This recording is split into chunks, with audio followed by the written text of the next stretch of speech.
ময়মনসিংহের ত্রিশাল উপজেলার মক্ষপুর ইউনিয়নের খাগাটি জামতলী এলাকার আব্দুল কাদের জিলানীকে ৬ এপ্রিল শবে কদর রাতে নৃশংসভাবে হত্যার প্রতিবাদে দ্রুত বিচার আইনে জড়িতদের গ্রেপ্তার ও ফাঁসির দাবিতে ঢাকা ময়মনসিংহ মহাসড়কের সাইনবোর্ড এলাকায় বিকেলে মানববন্ধন, বিক্ষোভ ও মহাসড়ক অবরোধ করে এলাকাবাসী।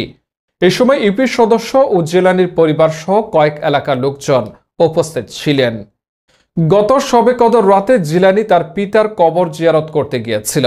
এই সুযোগে মামুন ও সোহাগ বাহিনী গাড়ি থেকে হেঁচড়িয়ে নামিয়ে কুপিয়ে নির্মমভাবে হত্যা করে জিলানীকে। মানববন্ধন শেষে বিচার প্রার্থীরা ঢাকা ময়মনসিংহ মহাসড়ক অবরোধ করে রাখে।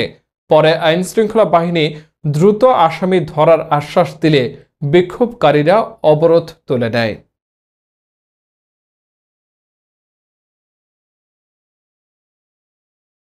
হুমকি দেয় যে তোদেরকে মাইরা ফেলাবো, তোদেরকে বাঁচতে দিত না। এই যে ওদেরকে ধরে যে ফালাই দিছে। সোহাগ বাহিনীর সাথে দীর্ঘদিন যাবৎ জমি জমা নিয়ে আমার আব্বুর ঝামেলা চলতেছে। সেই সূত্রতায় তারা ৬ তারিখ শনিবার অনুমান রাত ৯টার দিকে আমার আব্বুর ঈদগাহ বাজার আমার সামনে নৃশংসভাবে কুপায় হত্যা করে। আমি আর বিচার চাই। সভাপতি আছেন আব্দুল কাদের জিলানীরে মামুন সোহাগে হত্যা করতে নির্মমভাবে। আব্দুল কাদের জিলানীর হত্যাকারী সোহাগ মামুনের বাহিনীর কিছুদিন আগে তাদের বিরুদ্ধে সাক্ষী দিবার গেলে ওরা একটু মাইরে ফেলা, এই অবস্থা হুমকি দেয়। আমরা বাড়ি যাইতে পারি না, ওরা আমাদের যে কোনো সময় তারা আক্রমণ শুরু করে।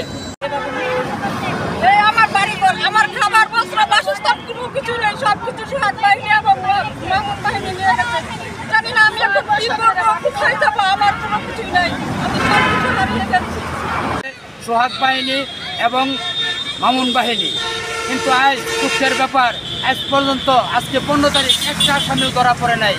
এটার জন্য এলাকাবাসী বলতেছে যে এই বিচার, এই হত্যার বিচার হবে না। এইভাবে নির্মমভাবে হত্যা করে এই ব্যাপার নিয়ে এই সব জনগণের মানববন্ধনে নামছে, যাতে এই খুনের সুস্থ বিচার হয়। মাননীয় প্রধানমন্ত্রী যাতে এই খুনের যারা খুন করছে তাদের চরম বিচার করে এবং ফাঁসি দেয়।